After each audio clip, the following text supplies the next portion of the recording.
If you had to pick the top 4 pilots in the world, who would you pick? I asked Thomas Bitmatta this exact question. His answer was very interesting. Before we get going, I do just want to drop in that, you can join my Patreon. If you like what I do, if you want to support me, links in the description below. If you join my Patreon, you get a podcast and you also get access to my Discord. I hope that you all enjoy it. I can spend a lot of time on this. See you soon. Let's turn the topic a little bit. That was great. I love being nerdy. So I am curious. If you had to name, say, the top 4 racers in the world, who would you say is in there? Oh, this is an interesting topic. And I'm not trying to start beef. I'm not trying to start beef. There's very specific. I think this is one of the interesting things because I feel like it's very seasonal. Mm-hmm. Because obviously, and the logic behind this is the fact that we do have real seasons, right? Like winter times and summer times. So I reckon by about this point here, I'm going to start hitting sort of my peak, right? I'm sort of getting really confident, against everybody pretty much, right? Where I'm just I'm feeling good because it's summer right now in Australia, right? So even though right now I'm in New Zealand, but when I get home, I'm going to be training heaps because the weather's going to be really good. But it's winter time in Korea. It's snowing and stuff, right? So they're not going to be flying as much as they normally would. Obviously in Europe and that it's winter time in the US, so training will be sort of running slower. However, right when the racing kicks off internationally, in the Northern Hemisphere, that's when we're sort of coming out of our winter.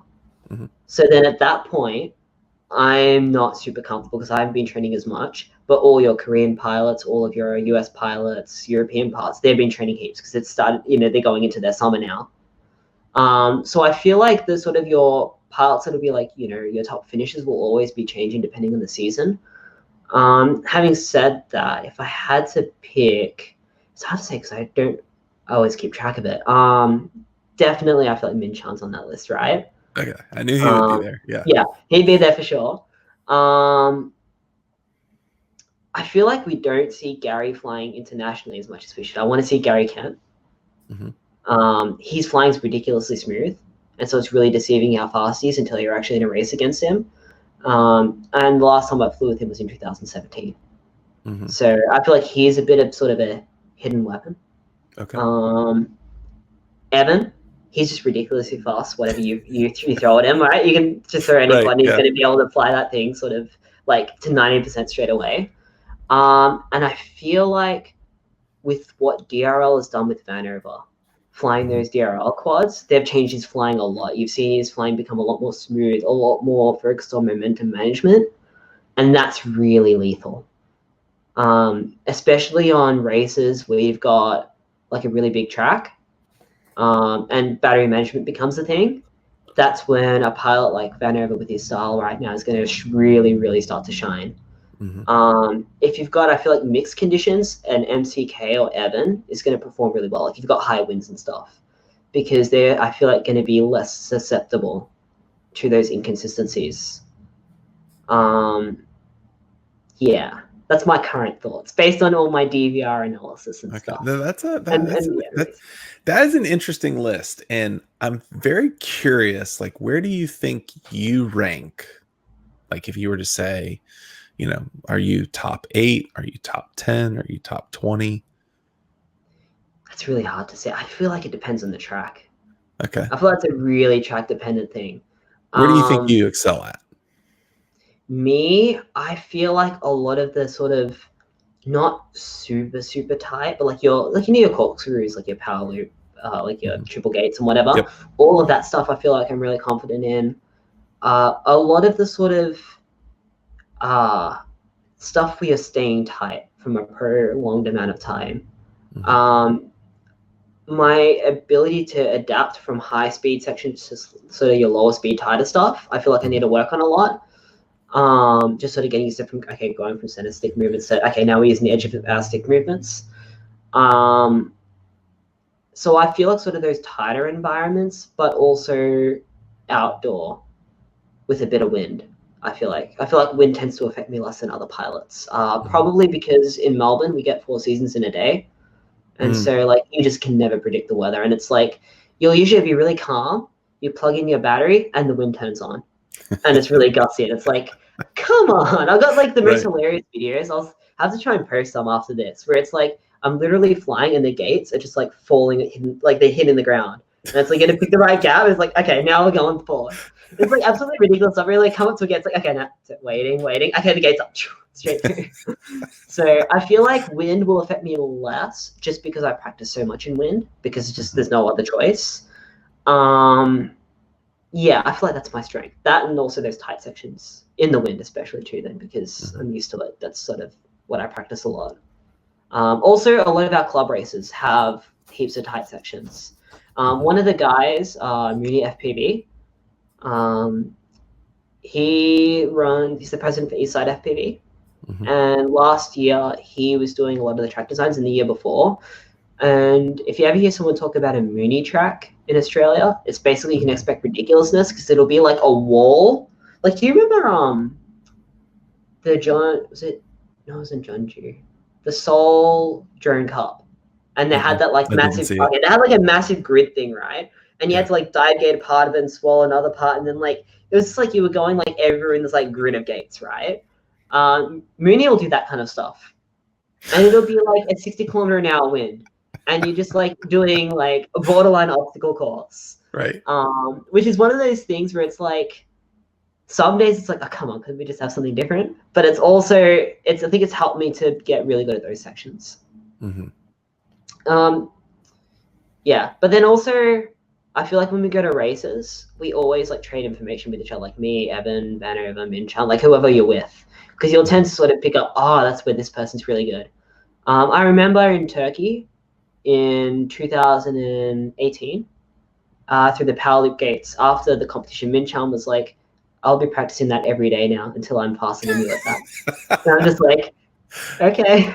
So it's very much like that, bro. You'll work out where everyone's sort of optimal sections are, and you'll sort of take that away when you get back home and go, okay, these are the bits I need to sharpen up, and you'll like focus on those. And then it's like the bits where everyone's skilled are flipped, because everyone's like, oh, that's where that person's really good. So they start trading in that spot. You start trading in their other person's strength, and then you've all of a sudden just like built up each other.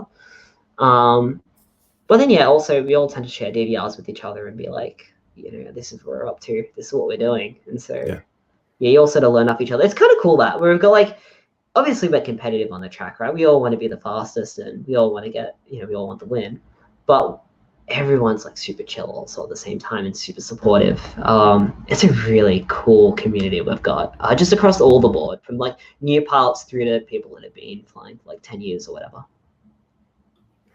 So why didn't you put yourself in the top 4? I didn't know I could do that. But no, so would you put yourself in the top 4 if you could? I mean, it's track dependent. I think it's track dependent. It's weather dependent. There's so many different factors. I'd like to say I'm in the top 4, but also there's a lot of other pilots I know who are really good. So I think it really depends on the environment. Yeah, it's like one of those things. I think also it's easier to see where other people are strong. Like I know where my weaknesses are, right? So I guess I'd focus on those a lot more. I'd be like, oh, but these people have those strengths. And so, yeah. When you're racing or when you're like competing, do you ever feel like you get by on a certain set of tricks over and over again? And when I say tricks, I don't mean like, S turns or, S turns, whatever, like, or split S's, whatever. Like, do you feel like there's a certain set of skills or tricks, whatever, that you always fall back on, and that's the reason you just manage to keep up with the folks around you? Gosh, that's a hard one. Let me think. I think it's a combination of things. I think with a lot of racing, to me, I see racing as it's a game of who makes the least amount of mistakes, right? Like you're all guaranteed to deviate from that perfect run, but it's by whoever deviates the least will end up, whether it's a mid-air collision that takes you out or, but it's sort of like, okay, the first thing that could probably take you out, the most common thing would be bad video. Let's get a good video system, TBS, everything. Okay, that's gotten rid of that now as a possibility. Mhm. What's the next thing? Okay, your skill set's not high enough. Let's focus on training that. Not good at overtaking because you had a midair. You try to overtake someone, you failed to overtake. You had a midair and crashed out. Let's get good at overtaking. You have a race where you don't have the efficiency. Let's improve the drone's efficiency. And like, I don't think I've ever been to a race where I would say I did everything perfect. I've had like perfect runs from the sense that nothing's gone wrong, but I've never had a run where I could say, no, I did everything perfectly. I couldn't improve on that. Mhm. Always, like, obviously always the skill aspect, but there's even other little things, how I prepared leading up to it. Just there's all sorts of little things you sort of learn along the way, all the little mistakes, like even checking your props before a race, checking battery voltage, and there's all that kind of stuff. It's like accumulated knowledge. Mhm. Yeah. So let me restate my original question. So you can put yourself in the top 4 if you want. Um, let's take the seasonality out of it. We're talking about the top 4 most consistent pilots in the world for racing. Who do you think belongs in that group? Ooh. Well, I want to put myself there. I feel like I'm pretty consistent. Okay. Um, I mean, yeah, I feel but do you put yourself there? like, yeah, for consistency, I Okay. think I always tend to leave a bit of reserve. So I like obviously I'll have slip ups, but I feel like I will usually find my way in the top 8. Mhm. From then on in, you have mid-air, you get taken out or Mhm. whatever. But like, I feel like I tend to finish very consistently in sort of the top 8 and above, and making a lot of finals, and then from there it's whatever happens. Right. Um, phew, I need to look at everyone's records more to see where everyone's at for like consistency and Well, stuff. I I feel like mean, this is so. um, This I is more feel on. This is more about perception than it maybe is about the hard numbers. yeah, Motor FPV from Korea. Mhm. He's not as well known as MCK, but he is ridiculously fast. But Mhm. I also feel like his consistency is ridiculous too. Like it's very rare you'll see him bomb out a race and just not finish. Mhm. Um, I feel like he'd be definitely in the top 4 for me for that, where like he'll always be up there. The only thing is like he's got probably like the best having fun personality for racing, but like the worst from like always like this is one race, right? This is IDSC. He's Yeah. made it top 8. He's in the semifinals. He Mhm. comes up to my dad and I before the race. I will hold full throttle. I want to see if I can do it. And we're just like, oh yeah, you're gonna hold full throttle. Good job. He literally took off, pinned the throttle. He's pulled away from everyone massively. Like completed a lap, and the next person's still like 3/4 of the way through the lap, right? So he's got more than enough to root it back off. He hasn't left the throttle, and then like halfway through the second lap, just explodes into a gate. The quad's in multiple pieces, right, on an indoor track. And then we're just like, oh my gosh, he's out. Like, what happened? And he comes, he's like, I held full throttle, and he was so happy about it, right? And it's like, but you could have won. You had it. Like, you were the Yeah. fastest on this track. But he was just like, he just decided that he wanted to see if he could hold full throttle, right? Um, so it's like, how are you going to argue with that? He wanted to hold Right. full throttle, he held full throttle. Yeah. But he's like really, like, he's always fast. I feel like weather doesn't affect him. Mhm. He's just consistently up there. And he's also like with me, I'll usually start slow on my first lap and then build up on the next 2 laps. He's like fast from the takeoff, Mhm. especially when he's playing serious. Yeah. For the other 2 spots,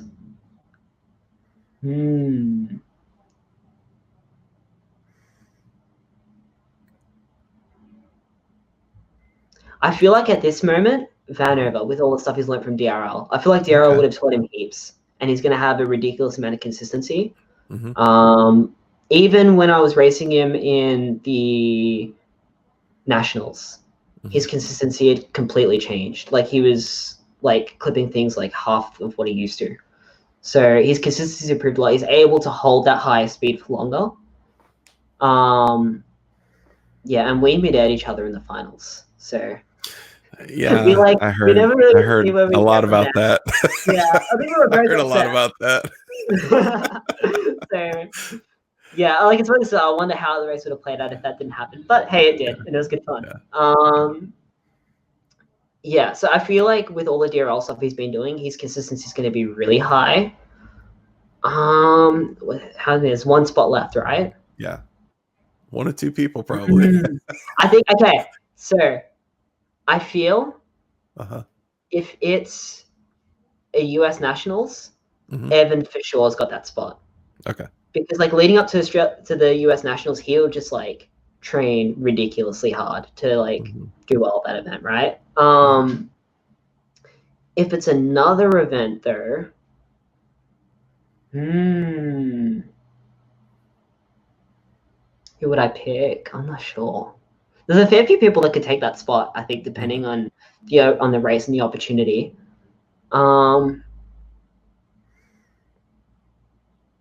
I feel like it would be. I'm going to give 3 names for this box. I don't know who to give it to.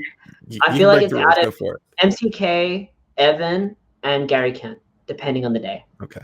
So we added you and Murder. Was it Murder FPV? Murder. MODO. Okay. Chen Hyun Kang. Gotcha. Okay. And Vanover, Evan, MCK, and did you say Gary Kent? Gary Kent, yeah, Justice FPV. I feel like definitely if you're talking about consistency. Okay. So there's actually a point to all this. So it seemed like it was difficult for you to put yourself in the top. Like, yeah. It's funny because like I can 100% tell you right now, if I were to ask that question to say Vanover would put it, I am number 1. Right? Evan would say, I don't care where I am as long as I beat Vanover. Yeah. But we're probably going to be the top 2 anyways, right? And then I really don't know MCK or the other 2 that you mentioned. But Minchon's great. I hope you get him on the stream one day. It'd be great. I would love to have him on. I mean, just absolutely love to. I don't know. Did you ever see the Steel interview that I did with? I did not. Yeah. So Steel. I could just. Oh man, and this is so. So Steel talked about the Dubai event where he took second. And I'm pretty sure it was MCK. Like he went to he goes to the FPV freestyle event, throttles out to the moon, loses video, finishes line of sight. Yeah, I watched that. Yeah, and Steel was like line of sight FPV. I'm pretty sure there's no one better than Minchan. Oh, absolutely. I'm really confident in that one. Like there's a few others that are really good. I think because MCK came from the 3D Hellies, and he was like, I'm pretty sure he might have been world champion in 3D Hellies. Yeah. I'm not sure, but he's definitely like won heaps of stuff in Korea with Hellies. Yeah. And it was actually, dude. Go ahead. Can I tangent? Yeah, go ahead. Okay, 2008. I like YouTube was like. You know, Dad watched YouTube a fair bit, so I knew at that point, like it was still being discovered, right? And the whole meme culture and all that, right? And I was sort of, as a kid, watching people build Legos, because that was my thing. But I would also love watching RC planes, I love watching gas turbine models. There's like a few like select videos I can pick out from that period that I still go back and watch today for nostalgia's sake.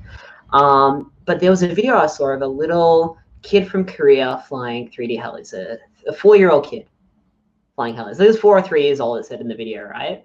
And I'm like, I think, was it 2008? It was like 2008, 2009. And I was watching this and I was like, I wonder what this kid will be when he's older. Like, I really wonder who he's going to become, right? Because this is cool. Like, I'd love to get to 3D helis and that, but this kid's like doing it. Like, where's he going to end up? And then I was talking to Minchan about it. He's talking about, I was flying helis since I was like 3 or 4. I'm like, really? And then like go back, right, go through my favorites. And I'm like, oh yeah, Korean pilot Minchan Kim. I'm like, I was watching it since then. So it's like I know where he ended up. Oh my god, that's awesome! Now, that kid that I wanted to meet, I wanted to know all about who he was. It's like I know who they are. That is amazing. Wow, that's cool. That's really cool. Yeah, it's Um, one of those things I just didn't expect. It was like in that moment, I just remembered this video, and I'm like, "There's no way." But it's like I know there's not too many people that fit the bill of who that pilot could have been. And so just right. going back through my history, it's like in the description, Min Chan Kim, I found him. Yeah, so no, when I interviewed Steele, he was like, you could tell that the fact that he took second in an FPV freestyle competition to a guy that ended up flying line of sight. Granted, spectacular, right? Yeah, But he was just like still just a little bit like, oh. yeah. Well, for that event too, they did have guys that did 3D helis. Okay. And so that's the kind of stuff they would have been used to. And I'm pretty sure they Well, were looking and at it line of yeah, sight. They weren't watching it FPV. yeah. Steele actually mentioned that. He said, all the judges were line of sight pilots. Don't get me wrong. I love Vanover. I love Evan. I think both of those guys bring their own personality and flavor to the table. And I would not change them for the world. I really enjoy Thomas's humility, though. The fact that he didn't even jump to immediately including himself in one of the top 4 pilots in the world was just kind of I think that's just Thomas, right? Like that's the flavor, that's the thing that he brings to it. And it was really, really interesting to have that conversation with him. The next conversation we have with him is the one I'm the most excited about. We get into the mind of a top racer, and I think you're going to love it. Talk to you soon. Bye.